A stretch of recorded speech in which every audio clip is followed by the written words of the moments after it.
Hey, welcome back to Chat with Chet. I've got Fred McClimans with me today. Big day in D.C., lots of presenters, lots of information. What stuck out to you the most? Boy, there were a lot of really interesting things at this event today.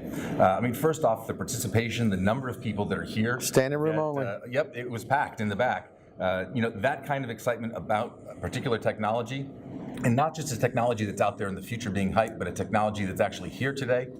That was a big plus there. One of the other things that stood out was sort of the whole idea of risk in RPA. We saw a number of presenters talk about how this is still a relatively new technology, and you need to take into account risk as you're moving into the planning process. So even before you get to a proof of concept, and well before you start to actually implement and expand, you need to start thinking about risk up front. You need to bring the chief risk officer in. You need to bring the idea of risk mitigation right to the very beginning of that conversation. All right, so one of my greatest joys is taking an auditor or one of the SOX folks that is absolutely dead against RPA. We're not going to do that. We lose control, and show them that, well, I'm sorry, that's not the case, Mr. or Mrs. Auditor. Here are all the rules the bot will follow, and the orchestrator captures all of the log files, all of the steps, and all of the data elements touched. So you can prove that this bot did these things, and by the way, here's a report. So you don't audit me once a quarter, you can continuously audit me.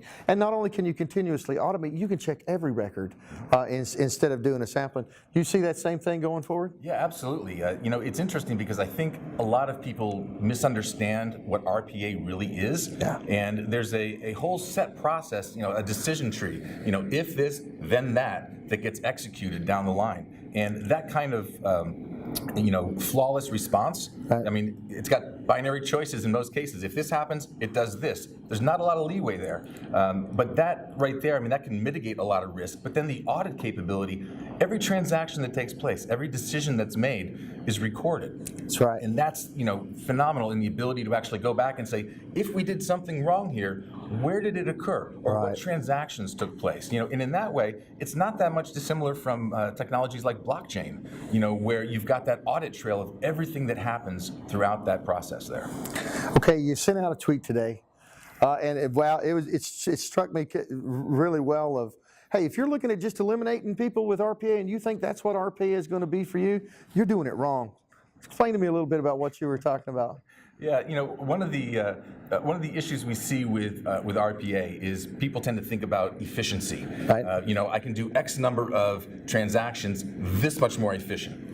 That gets translated into cost. And in a lot of ways, some of the early RPA implementations, they kind of follow the same path that outsourcing did, back right. 10, 15 years ago, where the idea was, I'm doing something here, I want to do it more cost effective. And that can be a great thing to do, but that's really not the value proposition of RPA. And that came through today in a number of the presentations. Don't think about what can I do cheaper or more cost effectively. Think about what can I expand? What additional capacity can I create in my staff, in my organization? Have a little bit of foresight here that says, I want to actually do more with more. I want to expand what we're doing and add additional features, better customer support, better efficiency in back office operations. Those are things that are great, but do more of that. You want to grow. So 2 years ago, if you talked about RPA with somebody, and now I've been doing this close to a decade, so I'm older than most that have been doing it, it was all about the number of man hours removed from the workforce. Now we're talking about cost avoidance, we're talking about risk avoidance, we're talking about that audit trail, we're talking about the accuracy, and those 5 things you just summed up as well. That's how we need to start looking at the value of a single bot. Right. Now multiply that across the entire enterprise. But scalability issue there. Yeah, it's huge. It's absolutely huge. But is there a bigger responsibility there? So we've talked about how to get more from the people who are burdened or overburdened with work, and we can use the bots to alleviate that. Some are going to be able to retrain and rescale and reapply. Some are not. What's the ethical stance? Where do you see the ethical responsibility of RPA in the industry and in the marketplace? Yeah, that's a really good question, and it's one that kind of dovetails into a lot of what we see with just AI in general. And as RPA becomes more intelligent, intelligent automation leverages more AI technologies, the issue of ethics really comes into play here. And I think that, just from a fundamental perspective, in fact, let me approach it just from a financial perspective. Sure. any organization has a fiduciary responsibility to their shareholders, their investors, to grow the business and be more profitable. Right. And the emphasis here is not just on profitability, but on growth of the business. If your focus is on cutting costs, cutting people, that's not growth. That's kind of stagnation, maybe eking out a little bit more of operational efficiency in what you're doing. So let's kind of put that aside. Now think about the ethical issue of displacing workers. We have, I think, as a society, as a market, as a group of industry individuals, we have a responsibility to take care of the people that exist within our industry and our customers.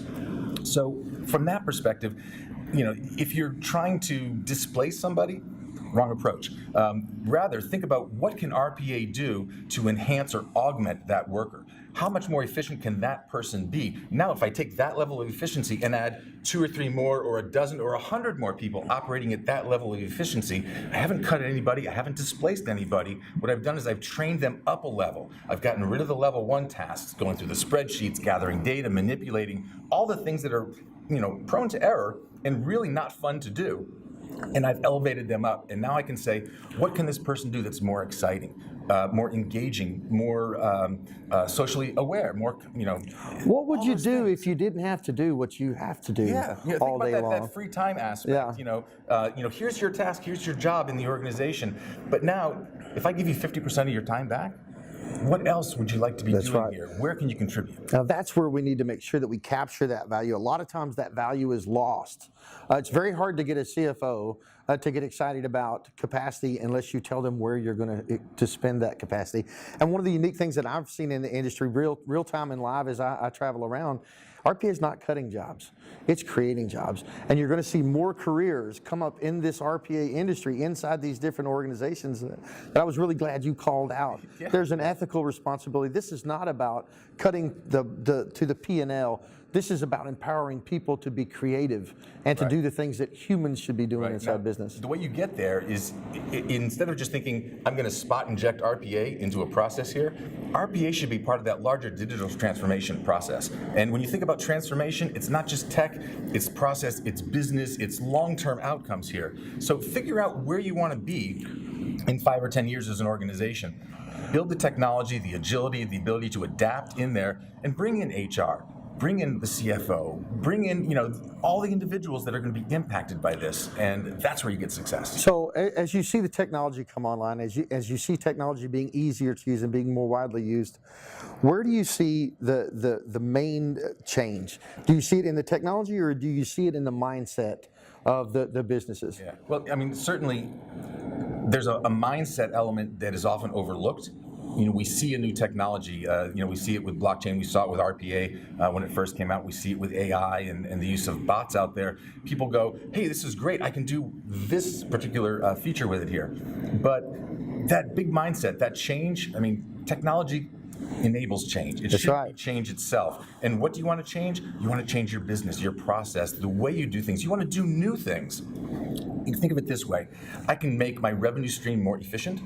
But if I can create a new revenue stream that nobody had thought about, or that expands me into a different market, a different area, a different level of support for my customers, that's a win-win proposition there for that. So it's definitely a mindset that needs to change long-term here. That's where we see the big value too. Last thing for you today, if you're looking down the road, what is it that you see as the next big milestone or marker or the next thing that you see coming that's really going to affect the business that we do today? Well, I think that right now, we're still early on in the days of technology, of RPA, of AI, and so forth. And certainly, RPA itself is trending in the direction of not just being robotic process automation, but intelligent automation. Absolutely. Leveraging more AI capabilities. And the RPA process itself is throwing off a lot of data that we can learn from. Take what we're doing, put that into machine learning algorithms, spot the predictive elements that exist in the future, and leverage that data as much as we can. So, from a technology perspective, RPA is growing up here. At the same time, again, it's very early in the implementation stage. A lot of organizations are still just getting into initial RPA. And while some people have done some pretty expansive implementations, that's the minority, not the majority at this point. So I think we have to get past that hurdle And then we can start to think about getting really creative, Right. Just at that moment where RPA and intelligent automation are really starting to come together. And I think you're going to see those things in here pretty soon. I think we are as well. So thanks for coming on. Thanks for watching Chat with Chet, and we'll see you next time. My pleasure.